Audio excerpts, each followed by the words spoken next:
So మీకు లైఫ్లో మీరు స్కూల్లో కాలేజ్లో చాలా నేర్చుకునేటివి తర్వాత చాలా పనికొస్తాయి.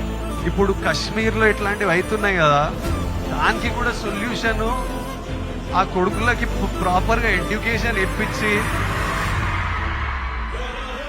ఇట్లా బ్రెయిన్ వాష్ కాకుండా ఏం సాధిస్తారో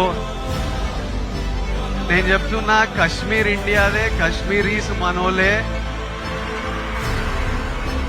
నేను 2 years బ్యాక్ ఖుషి అప్పుడు కాశ్మీర్లో షూట్ చేసిన. నాకు ఎంత మంచి మెమరీస్ ఉన్నాయో వాళ్ళతోని. వీళ్ళు పాకిస్తాన్ వాళ్ళు వాళ్ళ మనుషులను చూసుకోలేక అక్కడ కరెంట్లు లేవు, నీళ్ళు లేవు, వచ్చి ఇక్కడ ఏం చేయాలని చూస్తున్నారో. ఇండియా పాకిస్తాన్ మీద అటాక్ చేయాల్సిన పనే లేదు. పాకిస్తాన్ వాళ్ళకే విరక్తి వచ్చి వాళ్ళ గవర్నమెంట్ మీద అటాక్ చేస్తారు. ఇట్లనే కంటిన్యూ అయితే అసలు 500 years బ్యాక్ ట్రైబల్స్ కొట్టుకున్నట్టు వీళ్ళు బుద్ధి లేకుండా, మినిమం కామన్ సెన్స్ లేకుండా చేసే పనులు. మనము we should stand united as people, love each other.